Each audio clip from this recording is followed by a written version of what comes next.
Olá a todos, sejam bem-vindos ao canal Espiritismo, a Era Nova.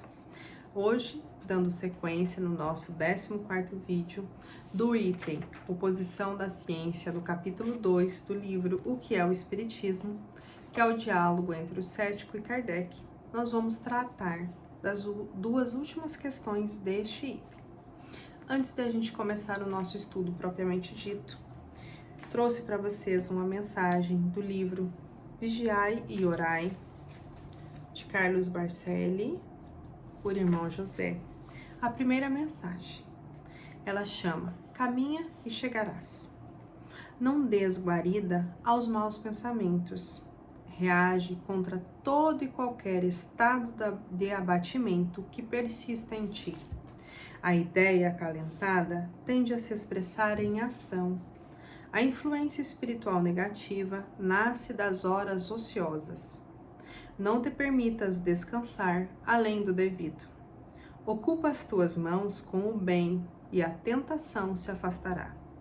Na medida de tuas possibilidades, auxilia a quem sofre. Não te concentres excessivamente nos teus próprios problemas e nem dramatizes a tua dor. A prova é a tua oportunidade de redenção. Caminha e chegarás. Vamos nos deter a um breve comentário desta frase. A prova é a tua oportunidade de redenção. Sabemos que a pedagogia divina, ela nos ensina pelo amor ou pela dor. Quando a dor nos visita, nós temos uma provação. E como nós vamos reagir diante dessa provação é o que vai nos dar a nossa redenção espiritual. E não é a redenção espiritual diante do mundo, diante das pessoas, não. É a redenção espiritual diante de nós mesmos.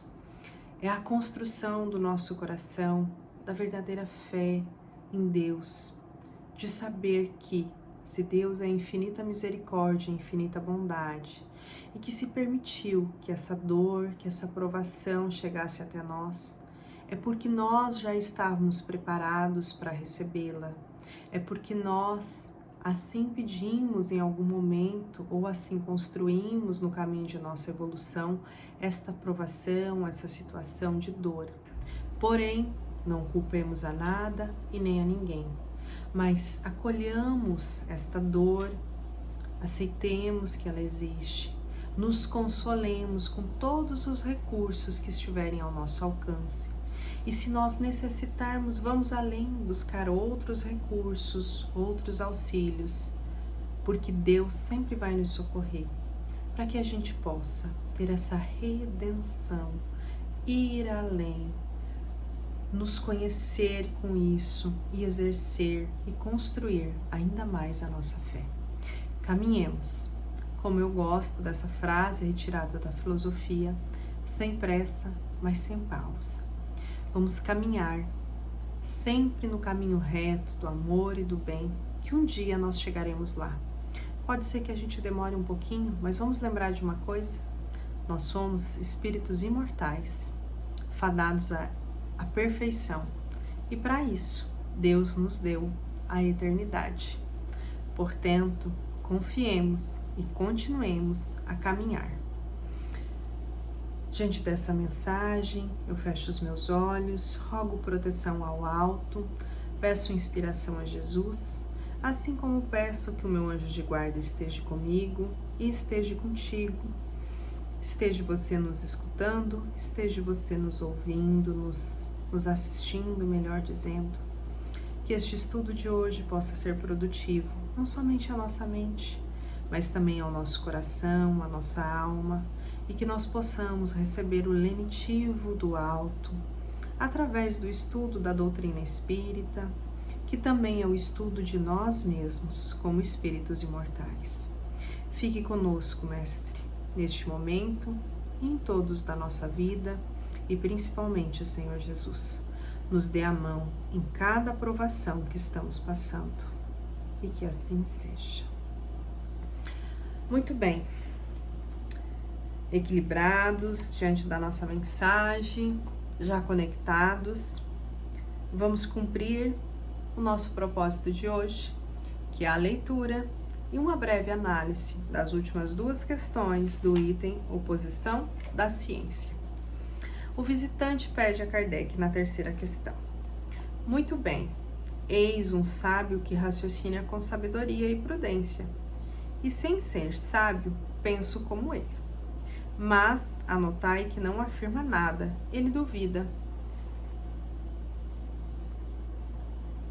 Ora, sobre o que basear a crença na existência dos espíritos e, sobretudo, na possibilidade de comunicação com eles? Essa crença se apoia sobre o raciocínio e sobre os fatos. Eu mesmo não o adotei senão depois de um maduro exame. Tendo adquirido nos estudos das ciências exatas o hábito das coisas positivas, eu sondei, percustrei esta nova ciência em seus detalhes mais ocultos. Eu quis conhecer tudo, porque não aceito uma ideia senão quando lhe conheço o porquê e o como. Eis o raciocínio que me fez um médico, outrora incrédulo, e hoje adepto fervoroso. Só um instantinho, deixa eu só ver se eu encontro um carregador aqui. Não temos. Vamos lá? Diz-se que os seres invisíveis se comunicam. E por que não? Antes da invenção do microscópio, supunha-se a existência destes bilhões de animálculos que causam tantos prejuízos na economia? Onde está a impossibilidade material de que haja no espaço seres que escapam aos nossos sentidos? Teríamos por acaso a ridícula pretensão de tudo saber e de dizer a Deus que Ele nada mais sabe, nos pode ensinar? Se estes seres invisíveis que nos cercam são inteligentes, por que não se comunicariam conosco? Se eles estão em relação com os homens, devem desempenhar um papel na vida e nos acontecimentos. Quem sabe? Pode ser uma das forças da natureza, uma dessas forças ocultas que não suponhamos existir. Que novo horizonte isso abriria ao pensamento? Que vasto campo de observação! A descoberta do mundo dos seres invisíveis seria diversa da dos infinitamente pequenos. Isso seria mais do que uma descoberta, seria uma revolução nas ideias. Que luz pode dar a jorar? Quantas coisas misteriosas seriam explicadas? Aqueles que creem nisso são ridicularizados. Mas o que isso prova? Não ocorreu o mesmo com todas as grandes descobertas? Cristóvão Colombo não foi repelido, coberto de desgostos e tratado como insensato? Essas ideias, disse, são tão estranhas que nelas não se pode crer. Mas aquele que tivesse dito, há somente meio século, que em alguns minutos poder-se-ia corresponder de uma parte a outra do mundo, que em algumas horas atravessaria a França, que com o vapor de um pouco de água fervente, um navio avançaria contra o vento, que se tiraria das águas os meios de se iluminar e aquecer, que tivesse proposto iluminar toda Paris em um instante com um só reservatório de uma substância invisível, tal seria caçoado. É, pois, uma coisa mais prodigiosa que o espaço seja povoado por seres pensantes que, depois de terem vivido sobre a terra, deixaram seus envoltórios materiais? Não se encontra neste fato a explicação de uma multidão de crenças que remontam à mais alta antiguidade? Semelhantes coisas, bem que valem a pena serem aprofundadas. Fecha aspas da colocação do médico. Kardec fala: eis as reflexões de um sábio, mas de um sábio sem pretensão, e que também o são de uma multidão de homens esclarecidos, que viram não superficialmente e com prevenção, e estudaram seriamente, sem tomarem partido, mas que tiveram a modéstia de não dizer: eu não compreendo, portanto isso não é verdade. Sua convicção formou-se pela observação e pelo raciocínio. Se essas ideias fossem quiméricas, pensai que todos esses homens de elite as teriam adotado? Que tivessem estado muito tempo vítima de uma ilusão? Não há, pois, impossibilidade material a existência de seres invisíveis para nós e povoando o espaço. E só essa consideração deveria levar a maior circunspecção. Há pouco tempo, quem poderia pensar que uma gota de água límpida poderia encerrar milhões de seres de uma pequenez que confundem nossa imaginação? Ora, eu digo que era mais difícil a razão conceber seres de tal pequenez, providos de todos os nossos órgãos e funcionando como nós, que admitir aqueles que nós nomeamos espíritos. A última questão deste item é a seguinte: visitante pede. Sem dúvida, mas do fato de uma coisa ser possível, não se segue que ela exista. Kardec. De acordo. Mas convinieis que já é uma grande coisa, desde que ela não é impossível, porque não tem nada que repugne a razão. Resta, pois, constatá-la pela observação dos fatos. Essa observação não é nova. A história, tanto sacra quanto profana, prova a antiguidade e a universalidade dessa crença, que se perpetuou através de todas as vicissitudes do mundo e se encontra entre os povos mais selvagens, no estados de ideias inatas e intuitivas, gravadas no pensamento, como a do Ser Supremo e da existência futura. O Espiritismo, portanto, não é criação moderna, muito longe disso. Tudo prova que os antigos o conheciam tão bem e talvez melhor que nós. Somente ele não foi ensinado senão com precauções misteriosas, que o tornaram inacessível ao vulgo, deixado propositadamente na difícil situação supersticiosa. Quanto aos fatos, eles são de duas naturezas, espontâneos e provocados. Entre os primeiros, é preciso situar as visões e aparições, que são muito frequentes, os ruídos, barulhos e movimentações de objetos sem causa material, e uma multidão de efeitos insólitos que se considerava como sobrenaturais, e que hoje nos parecem muito simples, porque para nós não há nada de sobrenatural, uma vez que tudo se esconde nas leis imutáveis da natureza. Os fatos provocados são aqueles que se obtêm por intermédio dos médiuns.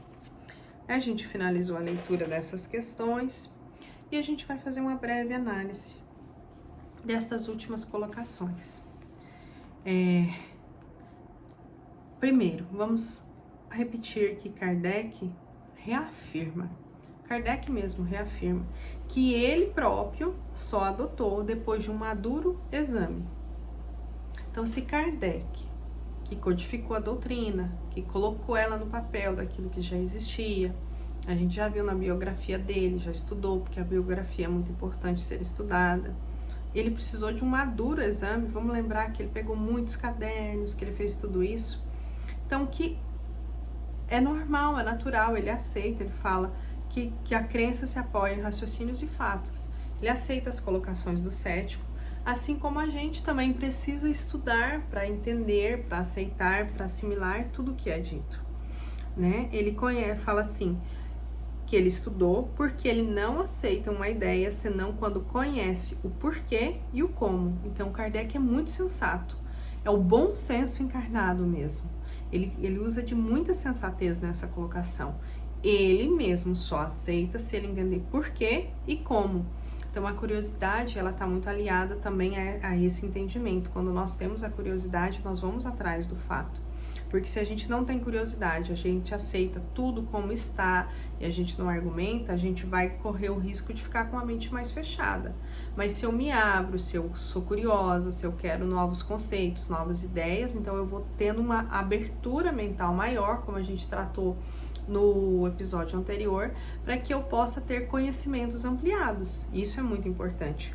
Aí veja, Kardec trouxe uma carta de um médico que era incrédulo e que fez análises com raciocínio, observou e hoje é um fervoroso adepto. Ou seja, ele tem a certeza de que aquilo, que o espiritismo, que realmente existe, porque existe. E esse médico na carta coloca, se tem um mundo de pequenos animais, que são os micróbios, as bactérias, por que não pode ter seres invisíveis? E se esses seres invisíveis existem, será que eles não agem no nosso pensamento? E como agem? Né? Se vocês voltar e ver a leitura da questão, ele faz todo esse raciocínio. Assim como ele coloca, por exemplo, que Cristóvão foi considerado, foi repelido, melhor dizendo. E que tudo vai avançando. Que assim, como algum tempo atrás, como que poderia imaginar que se atravessaria a França, né? Vamos lembrar que tinha locomotiva a vapor e os navios. Hoje temos os aviões, né? De alta velocidade. Aí ele coloca também da questão da luz. Ele vai fazendo esses argumentos que a ciência vai evoluindo, que a humanidade é beneficiada pela luz, pelo avanço das ciências, pelo avanço de todas as questões, né? Que aquilo que era antigo, que se renovou. Então, o médico encerra da seguinte forma: semelhantes coisas bem vale a pena serem aprofundadas. Então, que a gente possa também fazer esse paralelo. Aí Kardec fala que ele trouxe o raciocínio de um sábio, sem pretensão, né? E que ele pede que seja olhado com maior circunspecção, ou seja, com mais precaução, que seja analisado, que seja visto, né? E ele encerra a colocação dessa primeira questão que a gente leu da seguinte forma: ora, eu digo que era mais difícil a razão conceber seres de uma tal pequenez, provido de todos os nossos órgãos e funcionando como nós, que admitir que aqueles que nomeamos espíritos. Ou seja, temos aí todos esses mundos dos pequeninos, né? Nas células, quando a gente pega um microscópio, a gente analisa. Então, por que não ter os espíritos? Né? Por que a gente ouve vozes? Por que a gente tem esses efeitos? Aí essa questão, ele já aprofunda na outra. Veja que ele vai fazendo esse raciocínio de aprofundamento, né? Naquele círculo. Ele começa assim e vai aprofundando. Se tem os espíritos, o que os espíritos trazem? O que eles provocam?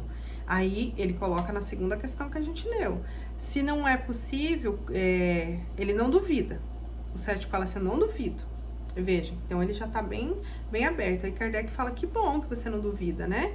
Que o fato de ele analisar uma coisa que não é impossível já é um avanço.